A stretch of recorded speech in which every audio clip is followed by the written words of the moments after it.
வேதத்தில் வெளிப்படுத்தப்பட்ட சுவிசேஷம் மட்டுமே உங்களை ரட்சிப்புக்கு நேராக கொண்டு போகும். அந்த சுவிசேஷம் என்னது?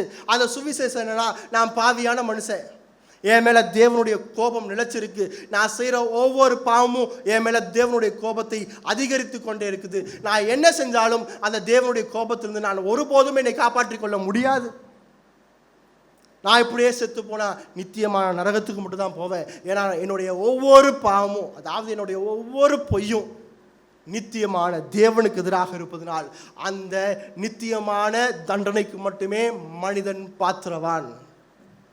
நான் இந்த உலகத்தில் செய்கிற ஒவ்வொரு பாவமும் சக மனிதனுக்கு விரோதமானதல்ல. முதலாவது நித்தியமான தேவனுக்கு விரோதமானது. நித்தியமான தேவனுக்கு விரோதமாக இருக்கிறதுனால மட்டும்தான் மனுஷனுடைய தண்டனை, தேவன் கொடுக்கிற மனுஷனுடைய தண்டனை நித்தியமான நரகம்.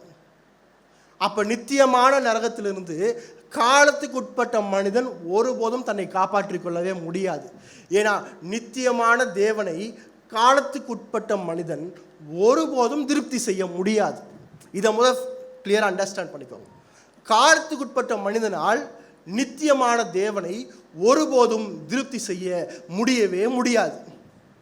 நாம் போய் உபவாசம் இருக்கிறதுனாலையோ, நாம் போய் பாத யாத்திரை போகிறனாலையோ, நாம் போய் மொட்டை அடிக்கிறனாலையோ அதுக்கும் கடவுளுக்கும் சம்மந்தமே இல்லை. ஏன்னா நான் ஒரு வரையறைக்குள்ளே இருக்கிற ஒரு மனுஷன்.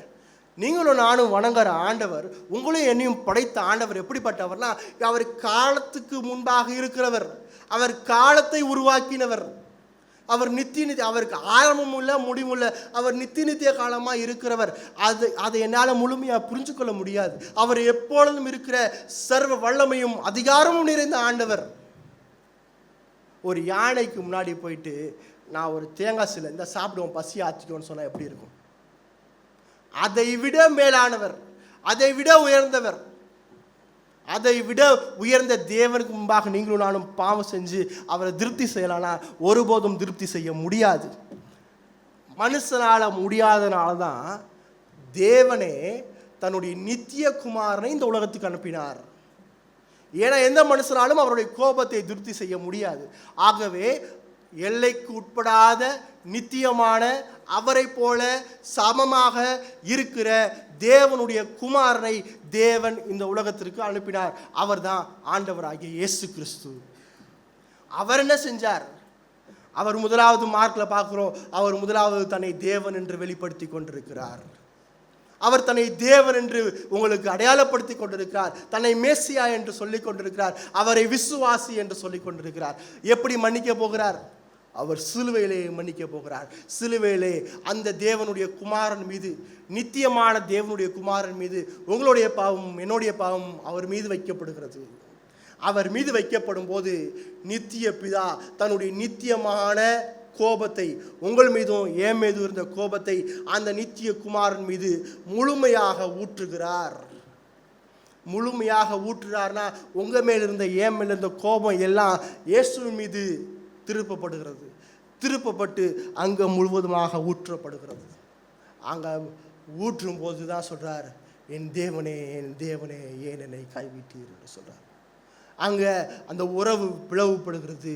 பிதாவாகிய தேவன் தன்னுடைய கோபத்தை திருப்தி செய்து என்ன செய்கிறார் என்று பார்க்கும்போது பாவியான மனிதனையும் நித்தியமான பிதாவையும் ஒப்புரவாக்குகிறார். ஒப்புரவாக்கி உங்களையும் என்னையும் நீதிமான் என்று அறிக்கையிடுகிறார். இதை விசுவாசிக்கும்படியான விசுவாசத்தை நானா பெற்றுக்கொள்வதில்லை.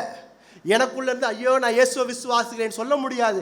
இப்படிப்பட்ட வேதபூர்வமான சத்தியத்தை கேட்கும்போது பரிசுத்த ஆவியானவர் வல்லமையாய் உங்களுடைய இருதயத்தில் செயல்பட்டால் தான் நீங்கள் அவரை விசுவாசிக்க முடியும். பரிசுத்த ஆவியானவரே அல்லாமல் கிறிஸ்துவை தேவன் என்று ஒருவனும் சொல்ல முடியாது. அப்போ பரிசுத்த ஆவியானவர் இந்த வேதபூர்வமான சுவிசேஷத்தின் மூலமாக, இப்படி சொல்லப்படுகிற சுவிசேஷத்தில் தான் தேவன் பரிசுத்த ஆவியானவர் செயல்படுவார். அப்படி செயல்படும் போது அவர் அந்த சிலுவையினுடைய வல்லமையை காட்டுவார். அந்த சிலுவையினுடைய வல்லமை என்ன? அவருடைய இரத்தம் சகல பாவங்களையும் நீக்கி உங்களை சுத்திகரித்து கொண்டே இருக்கிறது. சுத்திகரிக்கும் இல்லை, அங்கே மூல பாஷையில் அது சுத்திகரித்து கொண்டே இருக்கிறது. எப்போ வரைக்கும்? நான் நித்தியம் போகிற வரைக்கும், அல்ல கிறிஸ்து வர வரைக்கும்.